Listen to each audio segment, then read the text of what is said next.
por febre amarela na Grande Vitória. Seu Alcides, de 65 anos, morava em Cariacica e morreu 7 dias depois de contrair a doença. Médico diz que a população não precisa ficar alarmada. O mosquito Aedes aegypti não é bom transmissor da febre amarela.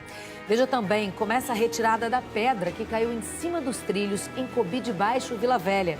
No bairro Ilha dos Bentos, os moradores estão assustados com a falta de segurança. Normalmente eles vêm de bicicleta e armados. E ainda, a polícia fecha laboratório clandestino de medicamentos e suplementos. Foram apreendidos mais de meia tonelada de produtos. Agora, no ESTV, segunda edição.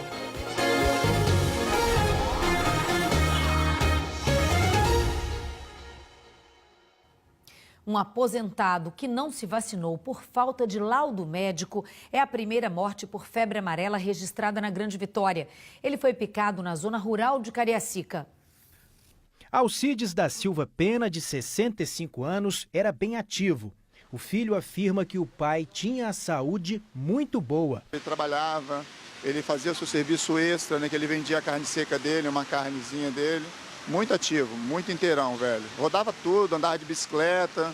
De acordo com a Secretaria de Saúde aqui de Cariacica, o seu Alcides foi contaminado pela febre amarela na região de Duas Bocas, zona rural do município. Mas para o filho, o pai pode ter sido picado em outra região. Ele teve na região de Duas Bocas, mas não na região de mata.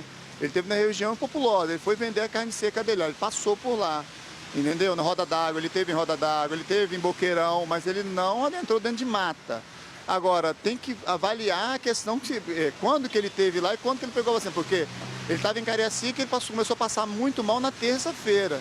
Ele pode ter tido lá nessa região uma semana antes, entendeu? O mosquito pode ter mordido ele em Cariacica, sede mesmo. Mas a secretária explica que uma investigação confirmou que o mosquito que picou seu Alcides era mesmo da zona rural do município. Para a prefeitura, não há nenhuma possibilidade dele ter sido picado no bairro onde morava. O óbito ele passa por uma investigação. E nessa investigação, várias perguntas são feitas, entre elas, onde você foi, qual a viagem feita, qual a sua rotina, como é o seu dia a dia. Por isso que nós podemos afirmar que estamos falando de uma febre amarela silvestre e não urbana. Sobre o laudo médico, a secretária disse que a orientação é procurar as unidades de saúde para conseguir a liberação. E ela disse ainda que a vacinação continua em todo o município. Mesmo com esse caso de febre amarela confirmado na Grande Vitória, a população não precisa se desesperar. É mais um caso de febre amarela silvestre transmitido por um mosquito que vive nas matas. Área rural do município de Cariacica. Segundo a Secretaria de Saúde do Espírito Santo, foi aqui onde seu Alcides da Silva Pena, de 65 anos, foi contaminado pela febre amarela. Ele morreu uma semana depois de apresentar os primeiros sintomas. Já são 37 mortes provocadas pela doença no Espírito Santo. E tudo indica que esse é o mosquito que está transmitindo o vírus. Ele é do gênero Sabetes e não vive nas cidades, só nas matas e no campo. Por isso os moradores das áreas rurais são os mais atingidos. Mas agora, com esse caso em Cariacica, mesmo que a contaminação tenha acontecido numa área rural, pela primeira vez foi confirmada uma morte na região metropolitana de Vitória, perto dos centros urbanos. Nas cidades, o mosquito que transmite o vírus da febre amarela já é bem conhecido dos brasileiros, o Aedes aegypti, o mesmo que transmite a dengue. Mas no caso da febre amarela, ele não consegue espalhar o vírus da doença com tanta facilidade assim, não. O Aedes aegypti é um mau transmissor da febre amarela e é um bom transmissor do vírus do dengue, por causa do processo de evolução. Ao longo de milhões de anos, esse processo de adaptação não se concluiu com eficiência para que ele se tornasse um bom transmissor do vírus da febre amarela.